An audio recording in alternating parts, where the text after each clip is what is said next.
बाणों की शैया पर लेटे भीष्म। 10वें दिन अर्जुन ने वीरवर भीष्म पर बाणों की बड़ी भारी वृष्टि की।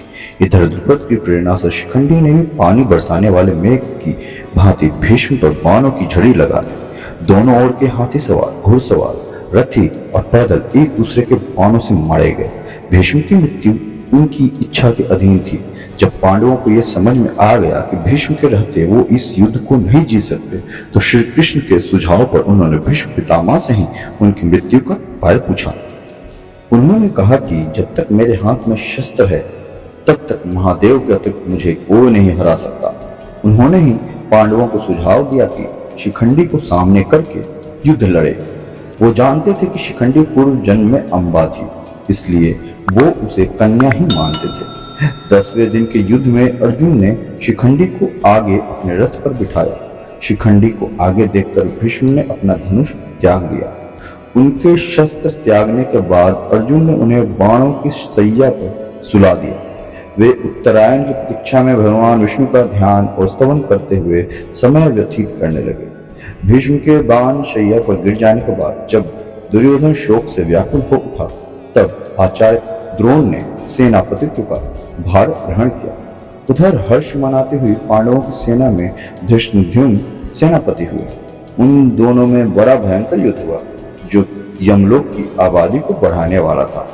13वें दिन के युद्ध में कौरव सेना के प्रधान सेनापति गुरु द्रोणाचार्य द्वारा युधिष्ठिर को बंदी बनाने के लिए चक्रव्यूह पद्मव्यूह की रचना की गई। पांडव पक्ष में केवल कृष्ण और अर्जुन ही चक्रव्यूह भेजना जानते थे, लेकिन उस दिन उन्हें त्रिगत नरेश बंधु युद्ध करते करते चक्रव्यूह स्थल से बहुत दूर ले गए। त्रिगत दुर्योधन के शासनकालीन एक राज्य था।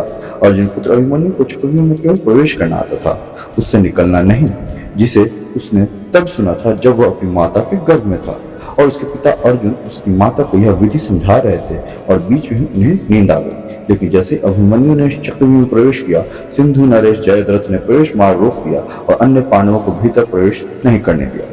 तब शत्रु चक्र में अभिमन्यु अकेला पड़ गया।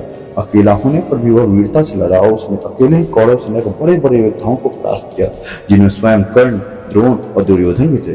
कर्ण और दुर्योधन ने गुरु द्रोण और के निर्देशानुसार अभिमन्यु का वध करने का निर्णय लिया। कर्ण ने बाण चलाकर अभिमन्यु का धनुष रथ का एक पहिया तोड़ दिया, जिससे वह भूमि पर गिर पड़ा और अन्य कौरवों ने उस पर आक्रमण कर दिया। इस युद्ध में अभिमन्यु मारा गया। युद्ध समाप्ति पर जब अर्जुन को यह पता लगता है कि अभिमन्यु के मारे जाने में जयद्रथ का सबसे बड़ा हाथ है, तो वह प्रतिज्ञा लेता है कि अगले दिन सूर्यास्त होने से पूर्व वह जयद्रथ का वध कर देगा, अन्यथा अग्नि समाधि ले लेगा। 14वें दिन का युद्ध अविलक्षण रूप से सूर्यास्त के बाद तक चलता रहा और भीमपुत्र घटोत्कच, जो अर्ध असुर था, कौरव सेनाओं का बड़े पैमाने पर संहार करता रहा। आमतौर पर असुर रात्रि के समय बहुत अधिक शक्तिशाली हो जाते हैं।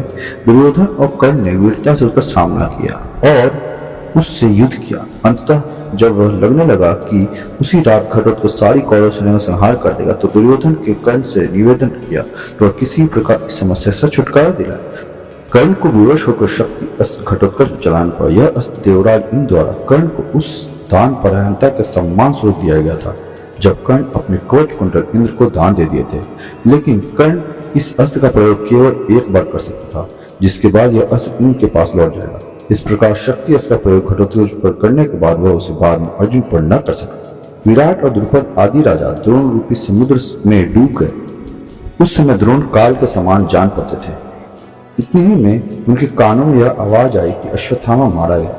इतना सुनते ही आचार्य द्रोण ने अस्त्र शस्त्र त्याग दिया। ऐसा समय में धृष्टद्युम्न के बाणों से आहत होकर वे पृथ्वी पर गिर पड़े।